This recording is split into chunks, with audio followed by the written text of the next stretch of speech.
भाजपा का एक नेता बोला कि 1 मिनट, प्रधानमंत्री को तो बच्चा है ही नहीं। क्या बात है चाचा, चाचा आपका भतीजा कर रहा है मजा। तो आजकल उन्होंने एक नया नारा दिया है, कह रहे हैं धर्म बचाएंगे।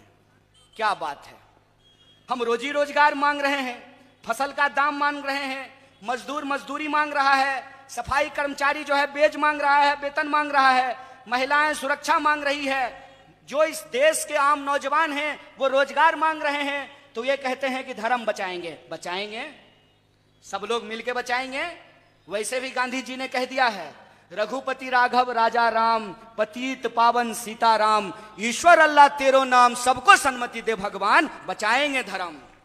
एक छोटा सा सवाल है भाऊ, धर्म सिर्फ हम ही बचाएंगे कि आपका बच्चा जो ऑक्सफोर्ड में पढ़ रहा है वो भी हमारे साथ आकर के धर्म बचाएगा? धर्म खाली इस देश के किसान मजदूर के बच्चे ही बचाएंगे, दुकानदार के बच्चे ही बचाएंगे, नौकरी करने वालों के बच्चे ही बचाएंगे, कि मुख्यमंत्री का बच्चा भी आएगा, प्रधानमंत्री का बच्चा भी आएगा? यही बात जब हमने बोला तो भाजपा का एक नेता बोला कि 1 मिनट, प्रधानमंत्री को तो बच्चा है ही नहीं। हमने कहा कि बच्चा नहीं है, भतीजा तो है ना, तो अपना ना सही जैसा कोई भेज दें। कमाल देखिए, उनको दे दिया है बीसीसीआई, वो टीम बना रहे हैं आईपीएल पे, और हमको कह रहे हैं कि ड्रीम 11 पर टीम बनाओ। क्या बात है, क्या बात है चाचा, चाचा आपका भतीजा कर रहा है मजा। आओ आओ हमारे साथ, चलो गलियों में घूमो हमारे साथ।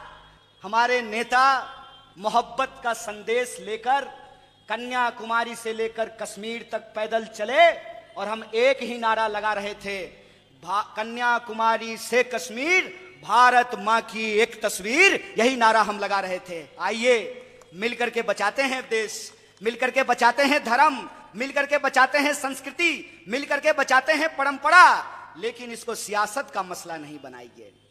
जहां तक ईश्वर का सवाल है, अल्लाह का सवाल है, धर्म हमारा व्यक्तिगत मसला है। हम आंख बंद करके अपने आराध्य से जुड़ सकते हैं। जब हम आंख बंद करके कहते हैं ओम नमो बुद्धाय, तो हमारे मन में शांति आती है, दिल में शांति आती है, समाज में शांति आती है। धर्म को आपने सियासत का मसला बनाया है, और धर्म को आपने सियासत का मसला किस लिए बनाया है? यह नुस्खा आप अंग्रेजों से सीखे हैं। अंग्रेज यही नुस्खा हमारे खिलाफ इस्तेमाल किया करते थे। इस देश के भीतर जो अलग अलग धर्म के लोग थे उनको लड़ाया करते थे, और यहां का संपत्ति लूट करके इंग्लैंड ले जाया करते थे। हम कहते हैं कि ये अंग्रेज के बगल बच्चे हैं, यही तरीका इन्होंने सीखा है, यही नुस्खा इन्होंने अपनाया है, और इनको बताना है कि देश की प्रगति का मतलब सबकी प्रगति होता है। एक बात सोच करके हमको बताइए, क्या इंसान से डेंगू के मच्छर ज्यादा स्मार्ट हैं क्या? डेंगू का मच्छर अगर काटे, टीका वाले को भी काटता है तो डेंगू ही होता है, और टोपी वाले को भी काट ले तो डेंगू ही होता है। ये इंसानों को क्या हो गया है? ये इंसानों को क्या हो गया है कि अपने असली मसलों को सोच छोड़कर रोजी रोटी, कपड़ा, मकान, शिक्षा, स्वास्थ्य, सड़क, बिजली, पानी और अपने लोगों के आत्मसम्मान के सवाल को छोड़कर जो बंटवारे की राजनीति है उसकी तरफ जा रहे हैं। हम कहते हैं रुक जाइए, उधर मत जाइए, हमारी तरफ आइए, क्योंकि हम संविधान की रक्षा करने वाली ताकत हैं। हम संविधान बचाएंगे, और यह संविधान का संकल्प है कि यह भारत सबका है। यह भारत जितना ब्राह्मणों का है उतना ही दलितों का है, जितना आदिवासियों का है उतना ही पिछड़ों का है, जितना मंदिर जाने वालों का है उतना ही मस्जिद जाने वालों का है, जितना गुरुद्वारा जाने वालों का है उतना ही चर्च जाने वालों का है, और जितना चर्च जाने वालों का है उतना ही दीक्षा भूमि जाने वालों का भी है। मुझे एक नौजवान ने कहा कि भैया आरएसएस का मुख्यालय है नागपुर में, लेकिन वैसा कुछ नहीं लग रहा है। हम बोले तुम जी न्यूज क्यों नहीं देख लेते हो? तुम थोड़ा टीवी खोल करके देख लो, तुमको लगने लगेगा। अरे बोला टीवी को छोड़िए न भैया, अभी जब हम आंख खोल के देख रहे हैं तो हमको ऐसा नहीं लग रहा है। हमने कहा तुमको विदर्भ का इतिहास नहीं मालूम है। विदर्भ का मतलब होता है विविध प्रकार की घास। दर्भ मतलब घास, वी मतलब विविध प्रकार की घास। यह वो बगीचा है जहां हर रंग का फूल खिला है, और यह बाग गुलजार है। यह मिट्टी संघ भूमि नहीं है, यह मिट्टी डॉक्टर बाबा साहब भीमराव अंबेडकर की दीक्षा भूमि है। इसीलिए यहां पर हमने वह संकल्प लिया है कि हम शिक्षित होएंगे, संगठित होएंगे और अपने हक के लिए संघर्ष करेंगे। और हमारा हक यह है कि अगर यह देश दुनिया की तीसरी सबसे बड़ी अर्थव्यवस्था बनने जा रहा है, तो मेरे मन में सवाल यह है कि अगर यह देश तीसरी सबसे बड़ी अर्थव्यवस्था है, तो वो 80 करोड़ लोग कौन हैं जो लाइनों में लग करके 5 किलो अनाज लेने के लिए खड़े हैं? यह सवाल मैं आपसे पूछना चाहता हूं। वो जो लाइनों में खड़े हैं वो हमारे परिवार के लोग हैं, वो बुजुर्ग हमारे घर के बुजुर्ग हैं, वो माताएं हमारी माँ बहनें हैं, वो नौजवान हमारे घर के लड़के हैं। और यह जो 80 करोड़ लोग हैं, इन 80 करोड़ लोगों को न्याय कैसे मिले, उनकी गरीबी कैसे दूर हो? तो मेरा आपसे निवेदन है कि आप वोट कीजिएगा गद्दारों के खिलाफ, आप वोट कीजिएगा अपने रोजी रोजगार के लिए, आप वोट कीजिएगा अपनी महिलाओं की सुरक्षा के लिए। बताइए क्या से क्या हो गए सनम देखते देखते।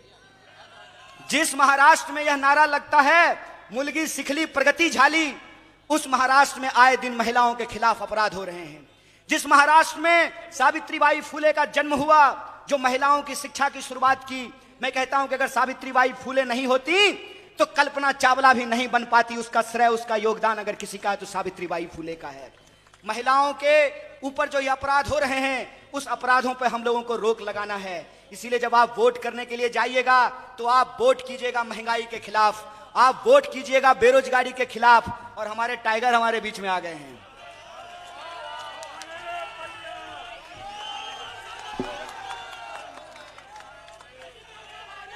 इसीलिए मेरा आप सबसे निवेदन है कि 20 तारीख को आप वोट देने के लिए जाइए, रोजी रोटी कपड़ा मकान के लिए वोट दीजिए।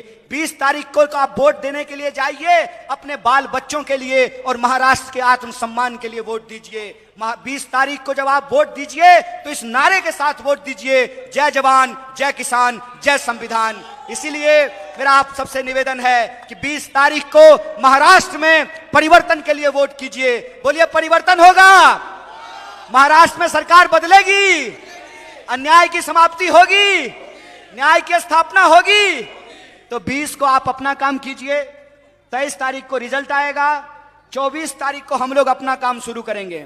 वो एक बात कहते हैं ना, सदा भवानी दाहिनी सन्मुख रहे गणेश, पंचदेव मिल रक्षा करे ब्रह्मा विष्णु महेश। यह जो 5 गारंटी है महाविकास अघाड़ी की, उस 5 गारंटी को हम लागू करेंगे। महिलाओं के खाते में 3000 टक्का पहुंचाएंगे, नौजवानों के खाते में 4000 टक्का पहुंचाएंगे, हर घर का 25 लाख का इंश्योरेंस करेंगे और हमारी जो माताएं बहनें हैं उनको फ्री बस यात्रा करवाएंगे। इस 5 गारंटी को हम लागू करेंगे।